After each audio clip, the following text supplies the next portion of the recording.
baby. Look at that. This Shaka being that mafioso that done died, the coldest ninja with a nunchuck swinging behind his back, a.k.a. Shaka Black, a.k.a. SB Panther, a.k.a. Shaka Fuego, a.k.a. Shaka being that, a.k.a. Shaka Flame, man. What's good, bro? Listen, man. You know, we establishing ourselves in the little YouTube streets, man. We doing a thing, bro. So listen, man. You know, my favorite game of all time is Grand Theft Auto. You know what I'm saying? Every franchise, bro. We don't got to rehash it. We don't got to keep saying it all the time, bro. I ain't got to tell y'all I'm the coldest in that, man. I ain't got to tell y'all I got every house, every jet, you know what I'm saying, every car, you know what I'm saying? I ain't got to tell y'all I'm top shotter. I don't have to tell you that, but you should know. You should know. You know what I'm saying? It's the original OG from Grove Street. You feel me? So, man, let's see what the new one got installed, man. We've been waiting on GTA 6 for about 36 years, man. So let's see what they got going on, bro. Y'all make sure y'all like, comment, and subscribe, and let me know what's going on in the comments, baby. A6 actress Leslie Louvet deny working on the game. But wait, there's more, because a huge QA GTA 6 tester leak appears to be true after all the years. It looks like for a long time we've known a lot of facts about the upcoming game without even being aware of it. We're gonna cover huge news today, but before we start, I have a question for you. Do you ever feel like your browser is slower than a dump truck in GTA? Let's change that with Opera GX. A browser built with gamers in mind, fast and fully customizable. Just like customizing your ride in Los Santos with GX mods, you can entirely flip the look of your browser. Check this out, a GTA-inspired mod right here. You can even add sound effects and background music for an immersive experience. Nah, if you get that browser, you crazy. Every installed mod can be easily enabled and disabled directly from the sidebar. That's the GX Corner. In a single click, you'll find gaming's hottest deals, new releases, free games, and the latest gaming news all in one place. You can even filter by platform to keep things personally tailored. What about making the switch? It's faster than waiting for GTA 6. Trust me, Opera GX's import tool lets you transfer all your settings, like bookmarks, cookies, and, well, also the browsing history from your previous browser. And unlike the smartphone in GTA 5, Opera GX integrates apps like TikTok, Discord, and other messengers directly into the sidebar. Multitasking was never easier. I'm sure you're ready to stop browsing like an NPC and start browsing like a real gamer. Click the link in the description below or in the pinned comment to download Opera GX for free. Unlike GTA Plus, Opera GX offers tons of value and it's completely free. But getting back to the video, have you ever wondered which games Rockstar Games could take inspiration from when creating GTA 6? There are certainly many such games, but what if I told you that Fortnite is one of them? We all know that one of the reasons why Grand Theft Auto games have become famous is their incredible radio soundtracks, from the iconic tunes of Vice City to the nostalgic beats of San Andreas. Rockstar Games has always nailed the art of curating songs for in-game radio stations. But as time has passed, the radio stations in GTA have started to feel static and stale, especially in GTA 5. On the other hand, Fortnite has shown us how dynamic and exciting an in-game music experience can be. Every time you log into Fortnite, you're hearing some new tracks on the in-game radio. Whether it's the latest hits or a mix of oldies and recent releases, Fortnite keeps its music fresh and ever-evolving. And that got me thinking, why shouldn't GTA 6 follow suit? Imagine this, you start up GTA 6, hop into a car, and suddenly, a brand new song starts playing on the radio. The DJ even mentions it, immersing you in a world that feels alive and in tune with the real music scene. This feature would breathe new life into the game, making each playthrough feel unique and exciting. Sure, Rockstar has made some updates to GTA Online's music library over the years, but they've been few and far between. And let's be honest, most of those tracks weren't exactly radio hits. It's time for Rockstar to step up their game and deliver a more dynamic experience in GTA 6. Now, I'm not saying that Rockstar should simply add Spotify support or generic playlists. I really appreciate their dedication to curating a vibe that suits the game's world. What I'm saying is that Rockstar should continue their way of selecting the songs, while making the radio more dynamic by adding songs that are relevant to the game's updates timeframe. And here's the even more exciting part. Rockstar's plans for GTA 6 might involve a large map that slowly grows and expands over time, similar to what Fortnite has done. If this becomes a reality, Fortnite-like radio stations that update frequently with new tracks could be the perfect fit. But let's switch gears. But really, bruh, really the concept, Fortnite's concept of an over map came from Grand Theft Auto, so. And talk about something I mentioned in my previous video. The speculation surrounding the main character in GTA 6 has been running wild, with fans eagerly trying to uncover any hints or leaks. One actress who found herself in the center of these rumors is Leslie Louvet. Known for her work in Far Cry 6, Louvet was suggested by some supposed leakers to be playing Lucia, the main female character in GTA 6. However, Louvet recently took to Instagram to address these speculations and clarify the situation. In a late June Instagram story, Louvet revealed that she had been bombarded with messages from fans asking if she would be appearing in GTA 6. In her response, she made it clear that she is not involved in the game, stating, "I'm not Lucia, y'all. I'm Zenya from Far Cry 6. Stop messaging me, people." It seems that fans had their sights set on the wrong target with this specific rumor. So, who is the actor playing Lucia then? We still don't have a definite answer. Rockstar Games sometimes likes to cast actors and actresses of very little notoriety, so there's a chance the person playing Lucia is a completely unknown name that thus can't even be discovered. Previously, there was strong belief that it could be Alexandra Cristina Echevarri, based on her professional profile where she mentioned her work as a principal character in a Rockstar game. Additionally, her previous voiceover work and a striking resemblance to Lucia from the leaks fueled even more curiosity. In GTA 5, the voice actors, namely Ned Luke, Stephen Ogg, and Sean Fontino, were also the main characters of the game. Drawing from this theory, some have speculated that Alexandra could potentially be the inspiration or role model for Lucia in GTA 6. However, until official announcements are made, we must approach these theories with a healthy dose of skepticism. In the last few days, there has been quite a buzz surrounding the possibility of a Red Dead Redemption remaster. The Game Rating and Administration Committee of Korea recently published a new rating for RDR on June 15th. If you haven't already, make sure to check out my previous video where I discuss this exciting news. Now, amidst all the excitement, a user on the GTA forums raised an interesting question. Do you all think the GTA 4 remaster could also be a possibility again? Well, according to Rockstar Games insider and data miner Tez2, the chances seem to be slim. He replied, "No. RDR 1 was more meant to be the next project regardless. GTA 4 was more in the air." Tez2 went on to shed more light on the situation, saying, "Their long-term plan was to expand to other non-GTA series after GTA Definitive Edition. This dates back 2 or 3 years ago. RDR 1 and Max Payne was eventually going to happen. Rockstar and Take-Two had a future laid out for Grove Street Games all before the GTA Definitive Edition fiasco. For Take-Two, it's not just remasters, but the mobile industry too. Have you seen Logan McGee's thread? People got so pissed off when they dropped that Grand Theft Auto San Andreas remaster because we was tired. Man, they was like, bro, why you ain't dropping nothing new? They had to start dropping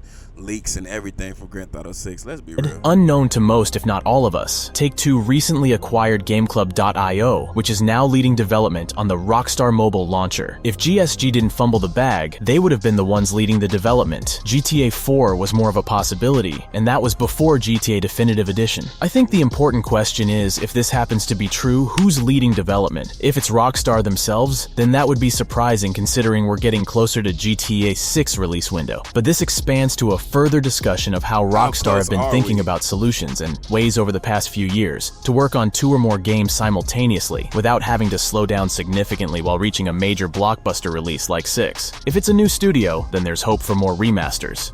I don't think there's much to add. I just truly hope that we'll see GTA 4 remaster or remake one day. This game is a masterpiece. The next thing is crazy because 4 years ago, there was a huge leak from QA Tester for Red Dead Redemption 2 and GTA 6. It appears the leak was real. Just listen what he said. "I did QA testing for RDR 2 and GTA 6, the latter starting pre-production in 2014, I believe. I was using a PS5 dev kit. The game entered large-scale development sometime around late 2016 during the time frame Rockstar began marketing Red Dead Redemption 2. Half the studios went full force on RDR, the other half on GTA 6. Some background first. RDR 2 was a huge project for Rockstar, and apparently a ton of morale was lost. The game makers weren't even sure if they were making a game that was fun to play, as the studio heads kept pushing everyone to incorporate all these state-of-the-art immersive qualities and attention to detail, especially in the wildlife and visuals department. Overall, RDR 2 was a daunting project that sucked the soul out of just about everyone. However, the Rockstar guys were pretty adamant about returning to the series and revisiting the Vander Linde legacy, they like to call it. They were very fond of the story they had created for Arthur Morgan. It was essentially their soul game, but RDR 2 was also sort of seen as a test mule for GTA 6, even though a ton of passion and blood was put into it, and the producers behind it were more than confident in it being a critical success just off brand and hype alone. They ultimately knew a techie game had to be made before GTA 6 just to see where the company's footprint was in the next-gen sphere. Rockstar knew GTA 6 wouldn't be. If Grand Theft Auto 6 plays like Red Dead Redemption, it's gonna be so great to play. It's gonna be better than playing in realism than Call of Duty, man. Feasible on PS4 and Not that Call Xbox of Duty's One if they super wanted to pull off a realistic, generation-defining more realistic than GTA GTA title 5. that pushed the bar. They also had RDR2 on their hands. GTA 5 was also kind of seen as their mainline GTA, since it originally came out on the PS3 and Xbox 360's deathbed, but had a ton of staying power even today as we're approaching the 9th generation. Overhead some mates at the studio joking about GTA 5 being a one-man casino for Rockstar, the game that just keeps on giving. Anyways, RDR2's engine is sorta a precursor to GTA 6. You might have noticed just how amazingly crafted and realistic the volumetric clouds were in RDR2's skybox, despite only ever being able to take in the skies in one mission, the hot air balloon one. This is because GTA 6 is reusing, building off the skybox in RDR2, since the game has a heavy emphasis on air travel. I've flown a military jet in the game, called the Sun Siege, and the world from above is truly a marvel. What Rockstar managed to achieve is extraordinary and will push the open world genre to unseen limits. It almost felt like a privilege being able to play the game, even in an unfinished state, before the world is ready to experience it. The game on ground level is still in early stages and wasn't all that pretty. I can only imagine the final product though. All the main roads and streets were laid out, but not everything was completed or fully detailed. Lots of bland geography here and there. The artists still have a lot of work to touch up. But the map is huge, like stupendously huge, hence the game's emphasis on air travel. It makes GTA 5 look like a schoolyard playground. There are an array of atmospheric effects that bring out the life in everything. Light pollution, hurricane winds, morning fog, etc. I've never seen an open world game this realistic before. Map.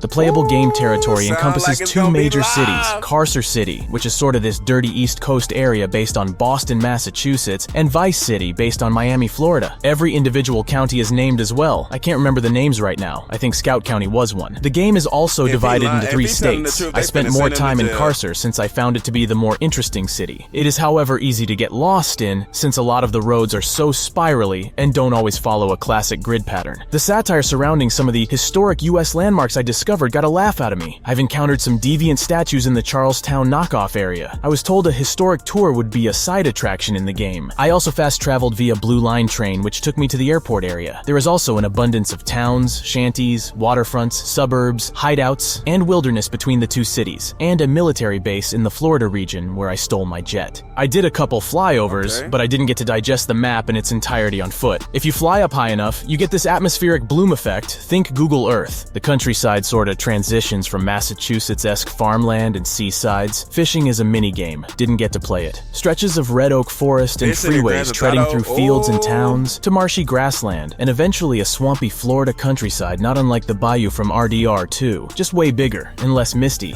It's a very long and gradual transition between the two cities, but it's a little awkward traveling from Boston to Miami without any other major US cities in between save some small towns. It's a very long and gradual transition between the two cities, but it's a little awkward traveling from Boston to Miami without any other major US cities in between. It's still well realized even in an unfinished state. There are also small chunks of islands based on the Keys, dubbed the Chain in GTA 6's world, connected via a long highway, based on the 7-mile bridge. I had lots of fun trying to survive a cop chase while crossing the entire bridge, which is really only like 2 miles long in the actual game. The aesthetic of Vice City's area is very similar to the Bayou and Gorma from RDR2. Again, think Test Mule. The water effects are on par with Sea of Thieves, just stunning. There is underwater exploration. I'm thinking, what type of new vehicles and stuff are they gonna add to the game, because they've added almost everything in Grand Theft Auto 5. Like, what are they gonna do? They gotta reinvent the mechanics of the game so they can add the same cars, but it just plays completely different. They have to make it realistic this time around as well, but I didn't spend too much time below the surface. Overall, the map design is the most authentic yet in a Rockstar game. It doesn't feel as gamey as RDR2 or GTA 5, where biomes felt compressed next to each other. They really went all out, and it shows. I felt very overwhelmed exploring such a huge and richly detailed game world. I can't even remember everything. So many roads and huge spaces. It'll take many long hours to memorize this map without relying on the radar.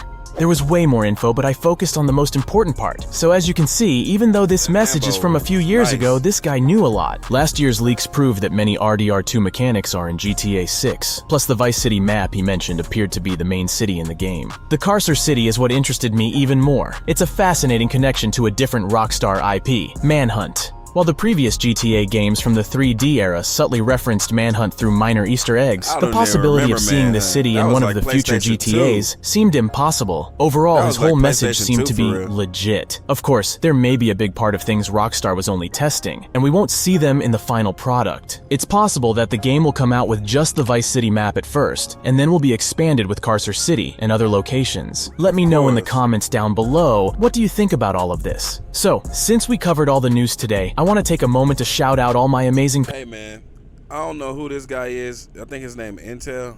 He definitely gets the leaks, man. He's definitely having the leaks for Grand Theft Auto.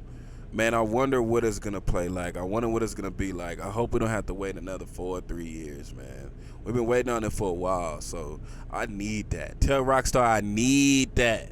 I need that. Man, what y'all think? How long it's gonna take, man? If y'all play Grand Theft Auto, y'all can add me, bro. Y'all can add me on. I might drop my gamer tag in the comments, man, or in the description. Y'all let me know, cause we can run it up. I need a cold squad to get active with, bro. I get M's, man. This big boss shock, man. Hey, y'all let me know what y'all think. Y'all y'all comment, like, and subscribe, describe, transcribe, do what you do. Lamek describes, all that, man. It's your boy Shaka Billionaire signing out. Peace.